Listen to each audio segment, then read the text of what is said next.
ನಾವು ದಾಯಾದಿಗಳು. ನಮ್ಮ ಹೆಸರು CH ಮಂಜುನಾಥ್ ಅಂತ ಸರ್. ನಿನ್ನೆ ಇದು ಹೋದ ಶನಿವಾರ ದಿವಸ ಆತ ನಾರಾಯಣ ಸ್ವಾಮಿ ಅನ್ನೋರು ಮಗನ ಮೇಲೆ ಕಂಪ್ಲೇಂಟ್ ಕೊಟ್ಟಿದ್ರು. ಮಗ ನನ್ನನ್ನು ಹೊಡಿತೀನಿ, ಸಾಯಿಸ್ತೀನಿ ಅಂತ, ಕೊಲೆ ಮಾಡ್ತೀನಿ, ಹಂಗೆ ಹಿಂಗೆ ಅಂತ ಬೆದರಿಕೆ ಹಾಕಿದ್ದೇನೆ ಅಂತ. ನಾವು ಶನಿವಾರ ದಿವಸ ಕೋಲಾರಕ್ಕೆ ಬರೋರಿದ್ವಿ. ಬರ್ತಿರ್ಬೇಕಾದ್ರೆ ಸ್ಕೂಲ್ ಮುಂದ್ಗಡೆ ನಿಂತಿದ್ದ, ಕೈ ಅಡ್ಡ ಇಟ್ಟ ಕರ್ಕೊಂಬಂದು ಏನು ಸಮಾಚಾರ ಅಂದರೆ ನಾನು ಕಂಪ್ಲೇಂಟ್ ಕೊಟ್ಟಿದ್ದೀನಿ ಮಗನ ಮೇಲೆ ಹಿಂಗೆ ಅಂತಂದ. ಆಮೇಲೆ ಸ್ಟೇಷನ್ಗೆ ಹೋದು. ಒಳಗಡೆ ಸ್ಟೇಷನಲ್ಲಿ ಏನಾಯಿತು, ವಿಚಾರಣೆ ಮಾಡ್ತಿದ್ರು. ಇವನು ಎಲ್ಲ ಇದು ಮಾಡಿಕೊಂಡು ಆಮೇಲೆ ಅಲ್ಲಿ ರಾಜಿ ಮಾಡಿದ್ರು. ಇನ್ನು ಆ ಥರ ನಡ್ಕೊಳ್ಳಲ್ಲ ಸರ್ ನಾನು ಹಂಗೆ ಅಂತಂದ. ಅದಕ್ಕೆ ಮುಂಚೆನೇ ಸುಮಾರು ದಿವಸಗಳಿಂದ ಇವನು 1 ವರ್ಷದಿಂದ ಬರೆಯೋದು ಹೊಡೆಯೋದು ಎಲ್ಲ ಮಾಡ್ತಿದ್ದ ತಂದೆನ. ಪ್ರಮೋದ್ ಅಂತಕ್ಕಂಥವನು ಅವ್ರ ಮಗ. ಆಮೇಲೆ ಹೊಡೆಯೋದು ಎಲ್ಲ ಮಾಡ್ತಿದ್ದ. ಆಮೇಲೆ ಆ ಬೈಕ್ ಅವನು ಕಂಪ್ಲೇಂಟ್ ಕೊಟ್ಟಿದ್ದ ನಾರಾಯಣ ಸ್ವಾಮಿ, ನಮ್ಮ ಚಿಕ್ಕಪ್ಪ ಅದನ್ನು. ಆಮೇಲೆ ಅದು ರಾಜಿ ಮಾಡಿ ಕಳಿಸಿದ್ರು. ನಾನು ಅಷ್ಟೊತ್ತಿಗೆ ಬಂದ್ಬಿಟ್ಟೆ, ಕೋಲಾರದಲ್ಲಿ ಏನೋ ಒಂದು ಕೇಸ್ ಇದೆ ಅಂತ ನಾನು ಬಂದ್ಬಿಟ್ಟೆ. ಬಂದಿದ್ದಾದ್ಮೇಲೆ 3 ದಿವಸಕ್ಕೆ ಜಮೀನು ಸರ್ವೆ ನಂಬರ್ 7 ಚನ್ನಸಂದ್ರದ್ದು 1 ಎಕರೆ ಆತನ ಸ್ವಯಾರ್ಜಿತ ಆಸ್ತಿ. ಸುಮಾರು 20 ವರ್ಷ 18 ವರ್ಷದಿಂದ ಹೆಂಡತಿ ಗಂಡರಲ್ಲಿ ಕೂಡ ಇಲ್ಲ. ಅವರು ಬೇರೆ ಬೇರೆ ಇದ್ರು. ಅವರು H ಕ್ರಾಸ್ ಹತ್ರ ಟೋಲ್ ಹತ್ರ ಬಾಡಿಗೆ ಮನೇಲಿದ್ರು. ಮಗ, ಹೆಂಡತಿ, ಸೊಸೆ ಎಲ್ಲ. ಈತ ಒಬ್ಬನೇ ಹಳೆ ಮನೆಯಲ್ಲಿ ಒಬ್ಬನೇ ಅಡುಗೆ ಮಾಡ್ಕೊಂಡು ತಿನ್ನೋದು ಎಲ್ಲ ತಿನ್ಕೊಂಡಿದ್ದ. ಇದೇನಾಯ್ತು, ಒಂದ್ ದಿವಸ ಹಿಂಗೆ ನಾನು ಗಲಾಟೆ ಮಾಡ್ತಾ ಇರ್ಬೇಕಾದ್ರೆ ನಾನು ಜಮೀನ್ ಮಾರಾಕ್ತೀನಿ ಅಂತಂದ. ಅಂದಮೇಲೆ ಅವ್ರ ಮಗ ಅದನ್ನು ಕೇಸ್ ಹಾಕ್ಬಿಟ್ಟಿದ್ದ ಜಮೀನ್ ಮೇಲೆ, ಸರ್ವೆ ನಂಬರ್ 7 ಮೇಲೆ. 1 ಎಕರೆ ಜಾಗ ಅದು. ನಮ್ಮೂರಲ್ಲೇ ಅವರು ತಗೊಂಡಿದ್ದಾತ. ಅವರು ನಮ್ಮ ದಯಾದಿಗಳ ಹತ್ರನೇ ತಗೊಂಡಿದ್ದು. ಮಾರಾಕಿದ್ದಾದ್ಮೇಲೆ ಏನಾಗೋಯ್ತು, ಅವನು ಕೇಸ್ ಹಾಕಿದ್ದ ಮಗ. GR ಆರ್ಥೋಪೆಡಿಕ್ಸ್ ಕೋಲಾರ್ ಮೂಳೆ ಚಿಕಿತ್ಸಾ ಕೇಂದ್ರ. ಅತ್ಯಾಧುನಿಕ ತಂತ್ರಜ್ಞಾನ ಬಳಸಿ ಎಲ್ಲ ಮೂಳೆ ಸಂಬಂಧಿ ಸಮಸ್ಯೆಗಳಿಗೆ ಪರಿಹಾರ. ಜಾಯಿಂಟ್ ರಿಪ್ಲೇಸ್ಮೆಂಟ್, ಸ್ಪೋರ್ಟ್ಸ್ ಸಂಬಂಧಿ ಸಮಸ್ಯೆಗಳು, ಮೂಳೆ ಮುರಿತ, ಸ್ಪೈನ್ ಶಸ್ತ್ರಚಿಕಿತ್ಸೆಗಾಗಿ ನುರಿತ ಮೂಳೆ ತಜ್ಞರನ್ನು ಸಂಪರ್ಕಿಸಲು 7022532255ಕ್ಕೆ ಹಿಂದೆ ಕರೆ ಮಾಡಿ. ಕೇಸ್ ಆದ್ಮೇಲೆ ಅದು ಸ್ಟೇ ಮಾಡಿಸಿದ. ಸ್ಟೇ ಎಲ್ಲ ವೆಕೆಟ್ ಆಗ್ಬಿಟ್ಟು ಮಾಡಿಸ್ಬಿಟ್ಟು ಇದನ್ನ ಮಾರಾಟ ಮಾಡ್ಬಿಟ್ಟಿದ್ದ. ಈ ಮಾರಾಟ ಮಾಡಿಸಿರೋರು ಪಿಳ್ಳೇಗೌಡ ಅಂತ ಒಬ್ರು ಪುರಳ್ಳಿಯವರು. ಈತನ ಸ್ನೇಹಿತನೇ, ನಾರಾಯಣ ಸ್ವಾಮಿ ಸ್ನೇಹಿತ ಮುಂಚೆಯಿಂದ. ಆತನು MPCSL ಸೆಕ್ರೆಟರಿ ಆಗಿದ್ದ. ಈತನ ನಮ್ಮೂರಲ್ಲಿ MPCSL ಸೆಕ್ರೆಟರಿ ಆಗಿದ್ದ. ಆ ಒಂದು ವಿಶ್ವಾಸದಲ್ಲಿ ಯಾರಿಗೋ ಹೊಸಕೋಟೆ ಅವರೂ ಮತ್ತೆ ಇನ್ನೊಬ್ರು ನಾಗನಾಳದಲ್ಲಿ ಒಬ್ರಿಗೆ ಪ್ರಕಾಶ್ ಅನ್ನೋರ್ಗೋ ಏನೋ ಮಾರಾಟ ಮಾಡಿಬಿಟ್ಟಿದ್ದಾನೆ. ಮಾರಾಟ ಮಾಡಿದಾದ್ಮೇಲೆ ಸೇಲ್ ಅಗ್ರಿಮೆಂಟ್ ರಿಜಿಸ್ಟರ್ ಆಗಿ 30 ಲಕ್ಷ ಮುಂಗಡ ತಗೊಂಡಿದ್ದಾನೆ. ಅಗ್ರಿಮೆಂಟ್ ರಿಜಿಸ್ಟರ್ ಆಗಿದೆ 1ನೇ ತಾರೀಕು, ಆಗಸ್ಟ್ 1ನೇ ತಾರೀಕಿಗೆ. ಅಗ್ರಿಮೆಂಟ್ ರಿಜಿಸ್ಟರ್ ಕಾಪಿನೂ ನಮ್ಮ ಹತ್ರ ಇದೆ. ಮಾಡಿದ್ದಾದ್ಮೇಲೆ ಆ ಜಮೀನನ್ನ ಇವನು ಕೊಲೆ ಮಾಡಿಬಿಟ್ರೆ ರಿಜಿಸ್ಟರ್ ಆಗಿಲ್ಲ, ಜಮೀನು ಉಳ್ಕೊಂಡ್ಬಿಡ್ತದೆ ನಮ್ಗೆ ಅಂದ್ಬಿಟ್ಟು 15 ದಿವಸದಿಂದ ಇವರು ಸ್ಕೆಚ್ ಹಾಕೊಂಡಿದ್ಲಂತೆ ಹೆಂಡತಿ ಆದವಳು. ರಾತ್ರಿ ಪೊಲೀಸ್ನವ್ರಿಗೆ ಅಲ್ಲಿ ಸ್ಪಾಟ್ ಇನ್ಸ್ಪೆಕ್ಷನ್ ಬಂದಾಗ ಇವ್ರನ್ನ ಎನ್ಕ್ವೈರಿ ಮಾಡಕ್ ಬಂದಾಗ ಈಕೆ ವರದಿ ಕೊಟ್ಟಿದ್ದ ಆ ಥರ. ಆಮೇಲೆ ಏನಾಯ್ತು, ಮಾತ್ರೆ ಹಾಕಿದ್ದಾಳೆ ಮುದ್ದೆಯಲ್ಲಿ, ರಾಗಿ ಮುದ್ದೆಯಲ್ಲಿ ನಿದ್ದೆ ಮಾತ್ರೆ ಹಾಕಿದ್ದಾಳೆ. ಆಮೇಲೆ ಸಾರಲ್ಲಿ ಹಾಕಿದ್ದಾಳೆ. ನುಗ್ಗೆಕಾಯಿ ಸಾರು ಮಾಡಿದ್ದಾರೆ. ಹೂವಿನ ತೋಟ ಇದೆ, ಮಗ ಹೂವಿನ ತೋಟ ಮಾಡ್ತಾ. ಇವ್ರು ಪಿತ್ರಾಜ್ಯ ದಾಸಿನೆಲ್ಲ ಮಗನಿಗೆ ಬಿಟ್ಕೊಟ್ಬಿಟ್ಟಿದ್ದ. ದಬ್ಬಾಳಿಕೆ ಮಾಡಿ ಇವನ ಹತ್ರ ಕಿತ್ಕೊಂಡ್ಬಿಟ್ರು. ಆಮೇಲೆ ಮಾಡ್ಕೋಪ್ಪ ಅಂತ ಬಿಟ್ಬಿಟ್ಟಿದ್ದ ಅವ್ರ ತಂದೆ ಆಸ್ತಿನೆಲ್ಲ. ನಾನು ಮಾಡ್ಕೊಂಡಿದ್ದಾಗ ಇವನಿಗೇನು ಖರ್ಚಿಗೆ ಇದಕ್ಕೆ ಏನು ಕೊಡ್ತಿರ್ಲಿಲ್ಲ, ಇವನಿಗೇನು ಆದಾಯ ಇಲ್ಲ. ಆಮೇಲೆ ಏನಾಗೋಯ್ತು, ಇವನು ಜಮೀನು ಮಾರಾಟ ಮಾಡ್ಕೊಂಡ. ಕೇಸ್ ಹಾಕ್ಬಿಟ್ನೆ ನನ್ನ ಮೇಲೆ ಅಂತ ಅಂದ್ಬಿಟ್ಟಿದೆ. ಸ್ಟೇ ವೆಕೇಟ್ ಮಾಡ್ಬಿಟ್ಟು ಜಮೀನು ಮಾರಾಟ ಮಾಡ್ಕೊಂಡ. ಇವ್ರು 15 ದಿವಸದಿಂದ ಸ್ಕೆಚ್ ಹಾಕೊಂಡಿದ್ದು ಏನಾಗಿದೆ, ನೆನ್ನೆ ಹೋಗ್ಬಿಟ್ಟು 3 ದಿವಸದಿಂದ ಹುಡುಕ್ಲಾಡ್ಕೊಂಡಿದ್ದು ಅವನು ಎಲ್ಲಿದ್ದಾನೆ ಅಂತ ಪಿಳ್ಳೇಗೌಡ ಮನೇಲಿ ಇದ್ದಂತೆ. ಮೊನ್ನೆ ಕರ್ಕೊಂಬಂದಿದ್ದಾರೆ. ಕರ್ಕೊಂಬಂದು ಅವನು ಊರಲ್ಲಿ ಇಟ್ಕೊಂಡು ಅವನನ್ನ ಯಾಕೆ ಮಾಡ್ಕೊಂಡು, ಅಪ್ಪ ನಿನ್ಗೆ ಹಂಗೆ ಮಾಡ್ತೀನಿ ಹಿಂಗೆ ಮಾಡ್ತೀನಪ್ಪ, ನಿನ್ನನ್ನು ಅಲ್ಲಿ ಇಡ್ತೀನಿ ಕಾರಲ್ಲಿ ಓಡಾಡ್ಕೊಂಡಿರೋ, ನಿನ್ಗೆ ಯಾಕೆ ಹಂಗೆ ಹಿಂಗೆ ಅಂತ ಹೇಳಿದ್ದಾನೆ.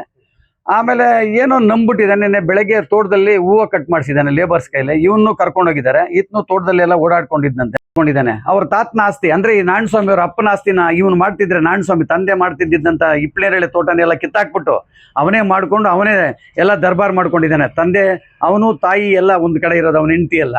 ಅವನು ಕೂಡ ಲವ್ ಮ್ಯಾರೇಜ್ ಕೊಲೆ ಮಾಡಿರೋದು. ಹೌದು ಸರ್. 18 ವರ್ಷದಿಂದ ಬೇರೆ ಇದ್ರು. 92 ಅಲ್ಲಿ ಇವನು ಮದುವೆ ಆಗಿದ್ದು ನಾರಾಯಣ ಸ್ವಾಮಿ. ಇಲ್ಲ ಸರ್, ಏನಿಲ್ಲ. ಆತರ ಇಲ್ಲಿಗಲ್ ಆಕ್ಟಿವಿಟೀಸ್ ಕೂಡ ಇಲ್ಲ ಇವನ್ಗೆ. ತಲೆ ಕೆಡ್ಸ್ಕೊಂಡು ಅವಾಗ ಬಂದು ಹೊಡೆದು ಬಿಡೋರು ಇವನನ್ನ. ಅವಾಗ ಸರ್ ಇವ್ರು ಹೇಳೋದು, ನಾರಾಯಣ ಸ್ವಾಮಿ ಹೇಳ್ತಾ ಇದ್ದಿದ್ದು ನಾನು ಎಷ್ಟಕ್ಕೋ ಮಾರಿದ್ದೀನಿ ಹಂಗೆ ಅಂತ ಹೇಳೋರು. ಪತ್ರ ನೋಡಿದ್ರೆ ಅದರಲ್ಲಿ 40 ಲಕ್ಷಕ್ಕೇನೋ ಇದು ಮಾಡಿದ್ದಾರೆ. 30 ಲಕ್ಷ ಮುಂಗಡ ತಗೊಂಡಿದ್ದಾನೆ. ಚೆಕ್ಗಳ ಮುಖಾಂತರ ಒಂದು 4 ಚೆಕ್ ಮುಖಾಂತರ ತಗೊಂಡಿದ್ದಾನೆ. ಕ್ಯಾಶ್ ಏನೋ ಒಂದು 2 ಲಕ್ಷ ತಗೊಂಡಂಗಿದೆ. ಬೇಕಾದ್ರೆ ಪತ್ರದ ನಮ್ಮ ಹತ್ರ ಕಾಪಿ ಇದೆ, ಬೇಕಾದ್ರೆ ಕೊಡ್ತೀವಿ. 100% ಇವನು ಕೊಲೆ ಮಾಡಿಬಿಟ್ರೆ ಅಗ್ರಿಮೆಂಟ್ ಆಗಿರೋದು ಕ್ಯಾನ್ಸಲ್ ಆಗ್ಬಿಡುತ್ತೆ, ಜಮೀನು ಅವಾಗ ನಮ್ಗೆ ಉಳ್ಕೊಳ್ಳುತ್ತೆ ಅನ್ನೋ ಒಂದು ಉದ್ದೇಶ ಇವನು ದುರ್ಮಾರ್ಗ ಮುಂಡೆ ಮಗ ಇವನು. ಅಲ್ಲ ಜಮೀನು ಕೊಟ್ಟಿರೋದು ಅಂದ್ರೆ ಇವ್ರ ಪಿತ್ರಾಜ ಕೊಟ್ಟಿದ್ದಾರೆ, ಇವನ್ಗೆಲ್ಲ ಇವನ್ಗೆ ಬೇಕು ಅಂತ ಅವ್ನು ದುರ್ಮಾರ್ಗ ಮಗ, ಕ್ರಿಮಿನಲ್ ನನ್ ಮಗ ಸರ್, ದೊಡ್ಡ ಕ್ರಿಮಿನಲ್ ನನ್ ಮಗ ಅವನು. ಹಾ ಹಂಗಲ್ಲ ಸರ್, ನಾನು ರಿಯಲಿ ಹೇಳ್ತಾ ಇದ್ದೀನಿ. ಇವನು ಲವ್ ಮ್ಯಾರೇಜ್ ಮಾಡ್ಕೊಂಡ, ಇವನು ಅವ್ರ ಅಜ್ಜಿ ಮನೆಯಲ್ಲಿದ್ದ, ತಾಯಿನೂ ಮಗ ಒಂದು, ತಂದೆಗೆ ವಿಚಾರ ತಿಳಿಸ್ದೆ, ಮಗ ಮದುವೆ ಮಾಡ್ಕೊಂಡ್ಬಿಟ್ಟ. ಮತ್ತೆ ಮಗಳಿಗೂ ಅಷ್ಟೇನೆ ತಂದೆನೇ ಎಲ್ಲ ಸೇರಿಸ್ದೇನೆ ಇವ್ರು ಮದುವೆ ಮಾಡ್ಬಿಟ್ರು. ಇದೆಲ್ಲ ತಲೆ ಕೆಡ್ಸ್ಕೊಂಡಿದ್ದ, ಇದನ್ನೆಲ್ಲ ಮಾಡ್ಬಿಟ್ಟು ಮೊದ್ಲೇನೆ ಮನೆ ಬಿಟ್ಬಿಟ್ಟಿದ್ದ. ಎಂಟಿಗೂ ಅವನಿಗೂ ಆಗ್ತಾ ಇರ್ಲಿಲ್ಲ. ಮಗ ಹಿಂಗ ಅವಮಾನ ಮಾಡ್ಬಿಟ್ಟ ನನಗೆ, ಈ ತರ ಲವ್ ಮ್ಯಾರೇಜ್ ಮಾಡ್ಕೊಂಡು ನನಗೆಲ್ಲ ತೊಂದರೆ, ಈ ತರ ಅವಮಾನ ಆಗೋಯ್ತು ಅಂತ ಇವರು ಇದೆ ಸಂಸಾರದಲ್ಲಿ ಏನೋ ಕಿರುಕುಳಗಳಿಗೆ ಇದೆ, ಅವರು ಡಿವೈಡ್ ಆಗ್ಬಿಟ್ಟಿದ್ದಾರೆ. ಸುಮಾರು 16 ವರ್ಷದಿಂದ ಅವನು ಎಚ್ ಕ್ರಾಸ್ ಅಲ್ಲಿ ಇದೆ. ಎಚ್ ಕ್ರಾಸ್ ಇಂದ ಮತ್ತೆ ಟೋಲ್ ಅಲ್ಲಿ ಬೀಚ್ಕೊಂಡಳ್ಳಿ ಎಚ್ ಕ್ರಾಸ್ ಸೆಂಟ್ರಲ್ ಒಂದು ಟೋಲ್ ಬರುತ್ತೆ, ಆ ಟೋಲ್ ಪಕ್ಕದಲ್ಲಿ ಒಂದು ಬಿಲ್ಡಿಂಗ್ ಅಲ್ಲಿ ಇವರು ವಾಸ ಇದ್ದಾರೆ, ತಾಯಿ ಮಗ ಸೊಸೆ. ಈತ ಒಬ್ಬನೇ ಊರಲ್ಲೇ ಇದ್ದಿದ್ದು, ನಮ್ಮ ಪಕ್ಕದ ಮನೆನೇ. ಊಟ ಮಾಡ್ಕೊಂಡು ಅವ್ರ ಮನೆಗೆ ಹೊರಟಿದ್ದಾರೆ. ಮಧ್ಯಾಹ್ನ ಇವನಿಗೆ ಊಟ ಮಾಡಿಸ್ಬಿಟ್ಟು ನಿದ್ದೆ ಮಾತ್ರ ಎಲ್ಲ ಹಾಕ್ಸ್ಬಿಟ್ಟು ಇವ್ನಿಗೆ ಊಟ ಮಾಡಿಸ್ಬಿಟ್ಟು ಸ್ವಲ್ಪ ನಿದ್ದೆ ಹೋಗೋಷ್ಟೊಳಗಡೆ ಕಾಲೊಂದು ಕಡೆ ಕಾಲುಗಳು ಮಂಚದ ಮೇಲೆ ಮಲಗಿಸ್ಬಿಟ್ಟು ಅಲ್ಲಿ ಗುಡಿಸ್ಲಾಕಿದ್ದಾರೆ. ಒಂದು ಟೆಂಟ್ ತರ ಹಾಕೊಂಡಿದ್ದಾನೆ ಈ ಟಾರ್ಪಲ್ ಅಲ್ಲಿ. ಅದ್ರಲ್ಲಿ ಏನಾಗಿದೆ, ಆಮೇಲೆ ಅವನು ಮಲಗಿಸ್ಬಿಟ್ಟು ನೀವು ಸ್ವಲ್ಪ ನಿದ್ದೆ ಮಾಡೋದ್ರ ಮೇಲೆ ಏನ್ ಮಾಡಿದ್ರೆ ಏನೋ ಗೊತ್ತಿಲ್ಲ, ತಾಯಿನೂ ಮಗ ಸೇರ್ಕೊಂಡು ಕತ್ತೆಲ್ಲ ಇಸ್ಕಾಕ್ಬಿಟ್ಟಿದ್ದಾರೆ.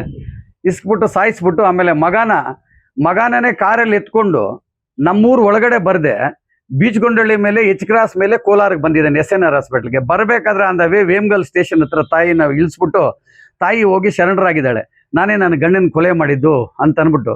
ಇವನು ಬಾಡಿನ ತಗೊಂಡು ಬಿಸಿ ಇದೆ ಅನ್ಬಿಟ್ಟಿದ್ದು ಹಾಸ್ಪಿಟ್ಲಿಗೆ ತಗೊಂಡ್ಬಂದಿದ್ದಾನೆ. ಇಲ್ಲಿ ಅಲ್ಲೇನೆ ಸತ್ತೋಗಿದ್ದ ಇವ್ರ ನೆಪಕ್ಕೆ. ಇಬ್ರು ಸೇರಿಸ್ಬಿಟ್ಟು ಮಾಡ್ಬಿಟ್ಟು ತಾಯಿ ಆದವಳು ಏನ್ ಪ್ಲಾನ್ ಇವ್ರದ್ದು, ಮಗ ಈಚೆ ಇದ್ರೆ ಎಲ್ಲ ನಿಭಾಯಿಸ್ತಾನೆ, ನಾನಾದ್ರೂ ಒಳಗಡೆ ಇಡೋಣ ಅಂತ ಇವ್ರು ಪ್ಲಾನ್ ಮಾಡ್ಕೊಂಡು ಮಾಡಿರ್ತಕ್ಕಂಥ ಇದು ಕೊಲೆ ಸರ್. ಇದು ಆಗತಕ್ಕೆ ಮಗಳೊಬ್ಳಿದ್ದಾಳೆ ಪ್ರಿಯಾಂಕಾ ಅಂತ, ಪಾಪ ದುಬೈಲಿದ್ದಾಳೆ.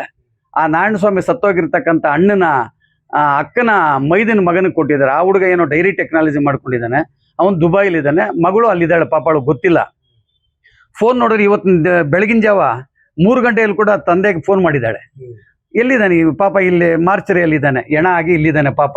ಆಮೇಲೆ ನಾವು ವಿಷಯ ತಿಳಿಸಿದ್ವಿ, ಏನೋ ಫಸ್ಟ್ ಫ್ಲೈಟ್ ಬುಕ್ ಮಾಡಿದಾರಂತೆ. ಇವತ್ತು ರಾತ್ರಿ 8 ಗಂಟೆ ಆಗುತ್ತೆ ಏರ್ಪೋರ್ಟ್ ಬರೋದು ನಾನು ದುಬೈಯಿಂದ ಬೆಂಗಳೂರಿಗೆ. ಅಲ್ಲಿ ತನಕ ನೀವು ಯಾವುದೇ ರೀತಿಯಾದಂಥ ಕಾರ್ಯಕ್ರಮಗಳನ್ನ ಮಾಡಬೇಡಿ, ನಾನು ಬರ್ತೀನಿ, ನಮ್ಮ ತಂದೆ ನೋಡ್ಬೇಕಂತ ಆಕೆ ದುಃಖದಲ್ಲಿ ಪಾಪ ಕಣ್ಣೀರಾಗ್ತಾ ಹೆಣ್ಮಗು ಅಳ್ತಾ ಇದ್ದಾಳೆ. ಇಷ್ಟು ನಡೆದಿದೆ ಸರ್. ವರ್ಷದಿಂದ ಸುಮಾರು ದಿವಸ ಇವನು ಪ್ರಮೋದ್ ಅಂತಕ್ಕಂಥ ನನ್ನ ಮೇಲೇನೂ ಇದು ಮಾಡ್ತಾ ಇದ್ದ.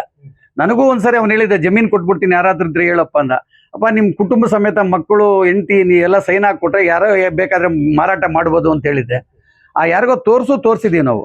ಅದಕ್ಕೆ ಇವನು ನನ್ನ ಮೇಲೇನೂ ಬಂದಿದ್ದ, ತಲೆ ಎತ್ತು ಬಿಡ್ತೀನಿ ಹಂಗೆ ಹಿಂಗೆ, ನನ್ನ ಜಮೀನು ಯಾರೋ ಖರೀದಿ ಮಾಡೋನು ಹಂಗೆ ಹಿಂಗೆ ಅಂತೇಳಿ ಇದಾಗಿದ್ದ. ನಾನು ಖರೀದಿ ಮಾಡ್ತಾ ಇಲ್ಲ ಅಂತ ಅಂದ್ಬಿಟ್ಟು ನನ್ನ ಹತ್ರ ಅಂದಿಲ್ಲ, ಯಾರ ಹತ್ರ ಇವ್ನು ಅನ್ಕೊಂಡಿದ್ದು.